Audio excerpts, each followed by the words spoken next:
নমস্কাৰ বন্ধু বান্ধৱীসকল আৰু মৰমৰ ছাত্ৰ ছাত্ৰীসকল সকলোকে মোৰ চেনেলটোলৈ স্বাগতম জনাইছোঁ। মোৰ এই চেনেলত তোমালোকে সপ্তম শ্ৰেণীৰ গণিতৰ নতুন পাঠ্যপুথিৰ সকলো প্ৰশ্নৰ সমাধান লাভ কৰিব। গতিকে চেনেলটো ছাবস্ক্ৰাইব কৰি ল'ব আৰু বেল আইকনটো বজাই ৰাখিব যাতে পৰৱৰ্তী এনেকুৱা ধৰণৰ ভিডিঅ'সমূহ সোনকালে লাভ কৰে। তেনেহ'লে বলক আমি ভিডিঅ'টো আৰম্ভ কৰোঁ। আমি আগৰ ভিডিঅ'টোত সপ্তম শ্ৰেণীৰ গণিতৰ আগৰ ভিডিঅ'টোত আমি 5 নম্বৰলৈকে সমাধান কৰিছিলোঁ অনুশীলনী 1.1ৰ। আজি আমাৰ কি হ'ব 6 নম্বৰৰ পৰা আলোচনা হ'ব। প্ৰথমতে ইয়াতে 6 নম্বৰ কুৱেশ্যনটোত কৈছে যে write a pair of integers, মানে এযোৰ অখণ্ড সংখ্যা লিখা যাৰ কি থাকিব হোজ সাম ইজ -3, তাৰমানে যোগফল -3 হ'ব। তেনেহ'লে আমি চাওঁ যোগফল -3 6 নম্বৰৰ সলিউশন লিখিবা। 6 নম্বৰৰ সলিউশন 1 নম্বৰটোত কৈছিলে যে হোজ সাম ইজ -3, তাৰমানে আমাৰ যদি কি হয় যে যোগফল যদি -3 হয় মানে যোগফল -3 হ'ব পৰাকৈ লিখিব দিছিলে। অখণ্ড সংখ্যা এযোৰ অখণ্ড সংখ্যা লিখা যাৰ মানে যোগফলটো আমাৰ কি হ'ব -3 হয়। তেনেহ'লে ইয়াতে আমি লিখিব পাৰি 1 নম্বৰটোৰ সলিউশন ডাইৰেক্ট আমি এনসাৰটো লিখি আছোঁ। ইয়াতে আমি যদি লিখোঁ যে -1 আৰু মাইনাছ প্লাছ দি -2 যদি লিখোঁ তেনেহ'লে আমি কি লিখিব পাৰি চোৱাচোন। ইয়াতে প্লাছ দিয়া আছে মানে কি -1 আৰু ইয়াতে -2 আছে, মাজত প্লাছ আছে, তাৰমানে দুটা যোগ কৰিব দিছে। তেনেহ'লে মাইনাছে মাইনাছে কি হৈ যাব প্লাছ হৈ যাব, -2 আৰু 1 3, ঠিক আছে। এতিয়া 2 নম্বৰটোত দিয়া আছে ৰোমান সংখ্যা 2ত হোজ ডিফাৰেঞ্চ ইজ -5। এতিয়া বিয়োগফল -5 হ'ব পৰাকৈ। এতিয়া বিয়োগফল -5 কেনেকৈ হ'ব, আমি যদি লিখোঁ যে 5 - 10 ইজুকেল টু কিমান পাম আমি 5ৰ পৰা 10 গ'লে কিমান থাকিব -5 হ'ব। তেনেহ'লে এযোৰকৈ যদি আমি লিখিব পাৰোঁ যে আৰু যদি আমি লিখোঁ যে 3 - 8 যদি লিখোঁ তেনেহ'লে কি হ'ব 3ৰ পৰা 8 গ'লে -5 হ'ব, তাৰমানে ডিফাৰেণ্টটো আমাৰ কি হ'ব -5 এই এনেকুৱাকৈ। তাৰপিছত 3 নম্বৰটো হোজ সাম ইজ 0, মানে যোগফল যদি 0 হয় তেনেহ'লে আমি ইয়াতে কি লিখিব পাৰি যে -3 + 3 ইজুকেল টু কি হ'ব 0 হৈ যাব, কাৰণ ইয়াতে আমাৰ যোগফল 0 হ'ব পৰাকৈ মানে অখণ্ড সংখ্যা লিখিব লাগে। তেনেহ'লে এইটো -3 + 3, 3ৰ পৰা 3 গ'লে 0 হৈ যাব। তাৰপিছত আছে কিমান চোৱা হোজ ডিফাৰেঞ্চ ইজ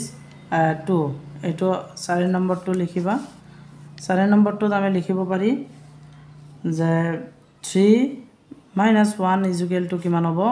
3ৰ পৰা 1 গ'লে 2 হ'ব, তাৰমানে ডিফাৰেণ্টটো পালোঁ আমি। এই এনেকুৱাকৈ এযোৰ তোমালোকে লিখিবা। তাৰপিছত 7 নম্বৰ কুৱেশ্যনটোত কি কৈছে write a pair of negative integers whose different is 6, মানে কি কৈছে এযোৰ ঋণাত্মক অখণ্ড সংখ্যা লিখা যাৰ বিয়োগফল 6। এযোৰ ঋণাত্মক অখণ্ড সংখ্যা লিখিব দিছে যাৰ বিয়োগফল হ'ব কি 6 হ'ব। তেনেহ'লে চাবাচোন যে এযোৰ ঋণাত্মক অখণ্ড সংখ্যা লিখিব দিছে, তেনেহ'লে ঋণাত্মক অখণ্ড সংখ্যা লিখিব দিছে আৰু যাৰ বিয়োগফল কি হ'ব 6 হ'ব। তেনেহ'লে ইয়াতে আমি লিখিব পাৰি সলিউশন কৰিছোঁ 7 নম্বৰটোত। আমি যদি লিখোঁ যে -10 -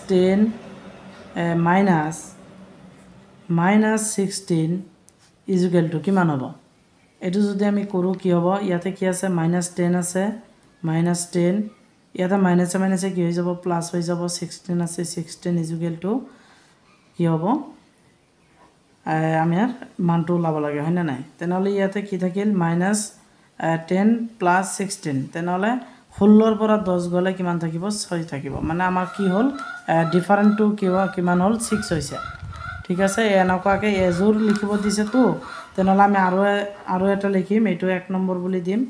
2 নম্বৰটোত আমি লিখিম আৰু এটা বেলেগকৈ মান ধৰোঁ যে -6 ইয়াতে যদি আমি ধৰোঁ -12 ইজুকেল টু কিমান হ'ব, তেনেহ'লে এইটো কিমান হ'ব -6 আছে 6 মাইনাছে মাইনাছে প্লাছ হৈ যাব 12, মানে 12ৰ পৰা 6 গ'লে কিমান থাকিব 6 থাকিব, ঠিক আছে। এইটো 6 হ'ব, এইটো হ'ব আমাৰ এযোৰ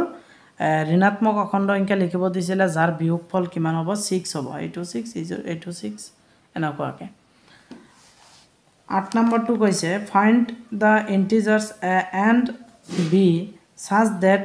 ৰোমান সংখ্যা 1ত কৈছে a plus b is positive Roman সংখ্যা 2ত কৈছে a not is equal to b তাৰপিছত কৈছে 3 number a minus b is equal to 0 এনেকুৱাকৈ তাৰমানে আমাক কৈছে যে find the integers a and b such that তাৰমানে কৈছে যে অখণ্ড সংখ্যা এ আৰু বি নিৰ্ণয় কৰা যাতে এই এনেকুৱা ধৰণৰ আছে তেনেহ'লে 8 নম্বৰ সলিউশ্যন 8 নম্বৰটোৰ সলিউশ্যন 8 নম্বৰৰ আমাৰ ৰোমান সংখ্যা 1 আহা 1টোত কি আছে a plus b positive is positive তাৰমানে আমাৰ কি লিখিব লাগে যে এ প্লাছ বি ধনাত্মক দেখুৱাব লাগে তেনেহ'লে আমি কি দেখুৱাম এ প্লাছ বি ধনাত্মক দেখুৱাই দিলেই হ'ল যে আমি যদি লিখোঁ যে 5 প্লাছ 3 ইজ ইকুৱেল টু কি হ'ব 9 হ'ব এইটো এটা সংখ্যাটো কি ধনাত্মক সংখ্যা পজিটিভ নাম্বাৰ হয়নে নাই তেনেহ'লে এইটো এটা আমাৰ কি হ'ব এই এ প্লাছ বি হ'ব তাৰমানে এইটো এ প্লাছ বি ইজ পজিটিভ ঠিক আছে পজিটিভ তাৰপিছত 2 নম্বৰটো কৈছে ৰোমান সংখ্যা 2ত কৈছে যে এ নট বি হ'লে কি হ'ব আমি মান ল'ব পাৰি ইয়াতে এৰ ঠাইত এটা যিকোনো মান লোৱা আমি যদি লওঁ ধৰি লোৱা 7 নট মাইনাছ 3 এনেকুৱাকৈ এইটো হ'ব যিকোনো বিৰ মান এটা এৰ মান এটা বহাই দিলেই হৈ যাব তাৰপিছত 3 নম্বৰটো কৈছে a minus b is equal to 0 তেনেহ'লে ইয়াতেই দেখুৱাই দিওঁ যে 3 নম্বৰটো যে আমাক কি কৈছে 3 নম্বৰটো এইটো a minus b is equal to 0 8 নম্বৰৰ 3 নম্বৰটো a minus b is equal to 0 তেনেহ'লে আমি ইয়াতে 0 কেনেকৈ কৰিব পাৰি আমি যদি ই কৰোঁ 6ৰ পৰা 6 বাদ দিওঁ তেনেহ'লে কি হৈ যাব 0 হৈ যাব এইটো a minus b is equal to 0 মানে এৰ ঠাইত মান লৈছোঁ আৰু বিৰ ঠাইত মান লৈছোঁ 0 হৈ গ'ল এইটো তাৰপিছত 9 নম্বৰ কুৱেশ্যনটোত আছে ফিল ইন দ্য বক্সেছ মানে এই খালী বক্সবিলাক সম্পূৰ্ণ কৰিব দিছে তেনেহ'লে আমি প্ৰথমতে চাওঁ ইয়াতে -15 প্লাছ -4 এই মাজত ইজিকুৱেলটো আছে মানে এইটো সমান এইটো কেতিয়া হ'ব ইয়াতো আমাৰ কি হ'ব লাগিব -4 আছে ইয়াতো -4 আছে প্লাছ আছে -15 আছে ইয়াতো -15 হ'ব লাগিব তেনেহ'লে ইয়াতে -15 ঠিক আছে -15 এই বক্সটোত -15 বহাই দিলেই হৈ যাব তাৰপিছত 2 নম্বৰটোত ইয়াতে বক্সটোত কি হ'ব কিমান হ'ব তাৰপিছত -7 প্লাছ 8 আকৌ এইটো সমান এইটো হ'ব তেনেহ'লে এই বক্সটোত কি হ'ব আমাৰ এইটো লাগে হয়নে নাই ইয়াতো এইটো সমান এইটো হ'বলৈ হ'লে এইটো 5 লাগিব এইটো ইয়াতে যে 5 আছে ইয়াতে 5 বহাই দিলেই হৈ যাব এই বক্সটোত 5 হ'ব ঠিক আছে এইটো আমি ওলাব পাৰি এইটো আমি অংকটো কৰি কিনে ওলাব পাৰি তোমালোকে ওলাই ল'ব পাৰা এইটো তাৰপিছত 3 নম্বৰটোত ইয়াতে আছে -23 plus box equal to -23 equal to -23 plus box তাৰমানে দুটা ছাইড দিছে ইয়াত মানে ইয়াতে দুয়োটা ছাইডৰ পৰা -23 কেতিয়া হ'ব ঠিক আছে -23 কেতিয়া হ'ব ইয়াতে কি বহালে ইয়াত -23 হ'ব ইয়াত কি বহালে ইয়াত -23 হ'ব তেনেহ'লে এইটো আমি 3 নম্বৰটো চাব লাগিব ইয়াতে -23 লগত আমি কি প্লাছ কৰিলে -23 হ'ব তেনেহ'লে আমি যদি ইয়াতে 0 দি দিওঁ 0 লগত যোগ হ'লে -23 হ'ব -23 হ'ব ইয়াতো আমাৰ কি হ'ব 0 হ'ব হৈছে ইয়াতে কি আছে -19 প্লাছ বক্স ইজুকেল টু -27 তেনেহ'লে এইটো চাম আমি এইটো আছিলে আমাৰ 9 নম্বৰৰ 4 নম্বৰ যিটো এইটো আমি যদি ভাঙি দিওঁ বা এইটো যদি আমি কৰোঁ আমাৰ লাগে কি এই বক্সটো লাগে হয়নে নাই তেনেহ'লে আমি এইটো বক্সটো ইয়াত আনিলোঁ বক্স ইজুকেল টু কিমান আছে -27 আছে এইটো কি আছে মাইনাছ আছে ইফালে গ'লে কি হ'ব প্লাছ হৈ যাব কিমান 19 তেনেহ'লে 19ৰ পৰা 27 বাদ দিলে কিমান থাকে 8 থাকে তেনেহ'লে এইটো আমাৰ কি পাম আমি বক্স ইজ ইকুৱেল টু কি হ'ব 19ৰ পৰা 27 বাদ দিলে আমাৰ -8 থাকে এনসাৰ হ'ব কি -8 এই বক্সটোত -8 হ'ব তাৰপিছত x + 12 is equal to 0 then x is equal to box মানে x + 12 ইজ ইকুৱেল টু 0 হ'লে x ৰ মান কিমান হ'ব তেনেহ'লে এইটো 5 নম্বৰ আছিলে এইটো 5 নম্বৰটো চাওঁ আমি x ৰ মান কিমান হ'ব তেনেহ'লে ইয়াতে পাতি লওঁ আমি x + 12 ইজ ইকুৱেল টু 0 হয়নে তেনেহ'লে আমাৰ লাগে কি x ৰ মান লাগে x ইজ ইকুৱেল টু 0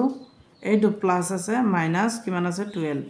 তেনেহ'লে আমাৰ কি হ'ব x ইজ ইকুৱেল টু কি হ'ব x ইজ ইকুৱেল টু 0 পৰা 12 বাদ দিলে আমাৰ কিমান থাকে এটা কি আছে প্লাছ আছে মাইনাছ তেনেহ'লে ইয়াতে আমাৰ কি হ'ব -12 হ'ব ঠিক আছে কাৰণ আমি যেতিয়াই 12ৰ পৰা 12 বাদ দিম তেতিয়াই 0 হৈ যাব এইটো হৈছে এতিয়া আহিল আমাৰ কোৱেশ্চন নম্বৰ 10ত চাও আমি কোৱেশ্চন নম্বৰ 10ত কৈছে a man moved 14 kilometres towards east from the position A মানে এজন মানুহে এই স্থানৰ পৰা পূবলৈ কিমান গৈছে 14 কিলোমিটাৰ গৈছে তাৰপিছত কৈছে বাট এনাদাৰ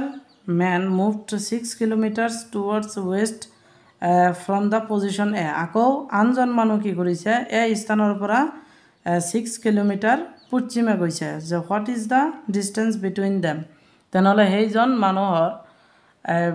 এই স্থানৰ পৰা ডিষ্টেন্সটো কিমান হ'ব সিহঁতৰ দূৰত্বটো কিমান হ'ব তেনেহ'লে আমি প্ৰথমতে চাওঁ বা এক্সাম্পল হিচাপে যদি দিব লাগে তোমালোকক দি আছোঁ এইটো হৈছে এই স্থান এই স্থানৰ পৰা এজন মানুহ পূবলৈ গৈছে কিমান 14 কিলোমিটাৰ ঠিক আছে আনজন মানুহ কি কৰিছে এই স্থানৰ পৰা পশ্চিমে গৈছে কিমান 6 কিলোমিটাৰ তেনেহ'লে এই টোটাল ডিষ্টেন্সটো কিমান হ'ব 14 আৰু 6 কিমান হ'ব 20 এইটোকে আমাৰ লিখিব লাগে তেনেহ'লে আমি অলপ আগুৱাই দিওঁ এইটো এতিয়া লিখি আছোঁ ঠিক আছে 10 number question solution 10 number question solution কৰিম আমি প্ৰথমতে আমাৰ লিখিব লাগিব যে মানুহজন প্ৰথমতে কিমান পূবলৈ গৈছে তেনেহ'লে আমি লিখিব পাৰি যে গোইং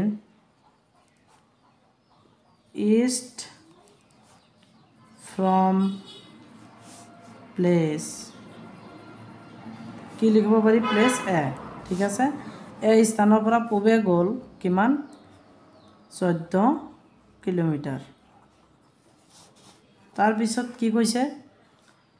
আনজন মানুহ এই স্থানৰ পৰা পশ্চিমে গৈছে তেনেহ'লে পশ্চিমে গৈছে ইষ্ট তেনেহ'লে এইটো লিখিব পাৰি যে গোইং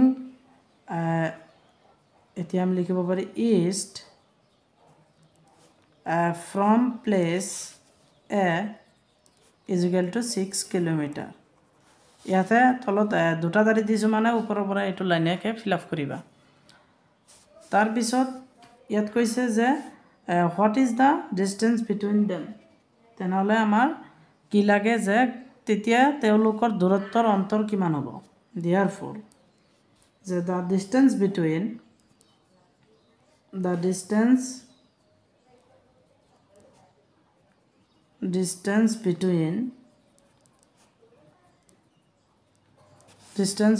মানে তেওঁলোকৰ দূৰত্বৰ অন্তৰ হ'ব কিমান 14 কিলোমিটাৰ প্লাস 6 কিলোমিটাৰ তেনেহ'লে কি হৈ যাব 20 কিলোমিটাৰ ঠিক আছে এইটো আছিল 10 নম্বৰ কোৱেশ্চনৰ সলিউশন 11 নম্বৰ কোৱেশ্চনটো চাওঁ আমি a man has a deposit 35 and another man has a debt of Rs 40 how much rich is first man compared to second man তাৰমানে আমাক কি কৈছে যে এজন মানুহৰ হাতত 35 টকা জমা আছে কিন্তু আনজনৰ 40 টকা ধাৰ আছে এতিয়া প্ৰথমজন মানুহ দ্বিতীয়জন মানুহতকৈ কিমান চহকী হ'ব তেনে আমি ইয়াতে কি কৰিব পাৰি 11 নম্বৰ সলিউশন 11 নম্বৰ সলিউশনত আমি লিখিব পাৰি যে এজন মানুহৰ জমা আছিল কিমান এটো লিখিব লাগিব যে a man has deposit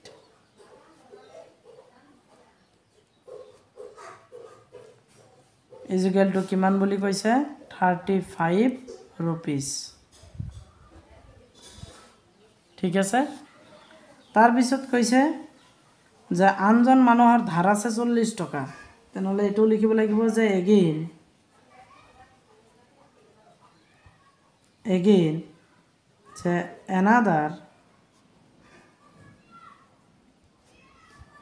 another man has a debt মানে অন্যজন মানুহৰ কি আছে দেনা আছে ও পারেস কিমান 40 টাকা মানে 40 rupees ঠিক আছে এতিয়া আমাক কৈছে যে প্ৰথমজন মানুহ দ্বিতীয়জন মানুহতকৈ কিমান চহকী হ'ব তেনেহলে ইয়াত লিখিব লাগিব therefore the first man will be rich the first man will be rich is equal to কি হ'ব এইটো 35 ৰ লগত আমি কি কৰি দিম প্লাস কৰি দিম কিমান 40 is equal to কিমান হ'ব 75 rupees প্ৰথমজন মানুহ দ্বিতীয়জন মানুহতকৈ চহকী হ'ব 75 টকা ঠিক আছে এটো হৈছে আমাৰ 11 নম্বৰটোৰ आंसर আমি নেক্সট ভিডিওটোত আমি কি কৰিম 12 নম্বৰৰ পৰা 18 নম্বৰ কোৱেশ্চন লৈকে আমি কি কৰিম আলোচনা কৰিম ঠিক আছে আজিৰ ভিডিওটোত এইখিনিয়ে মোৰ ভিডিওটো ভাল লাগিলে তোমালোকে লাইক কৰিবা শেয়াৰ কৰিবা আৰু সাবস্ক্ৰাইব কৰিবা ঠিক আছে থ্যাংক ইউ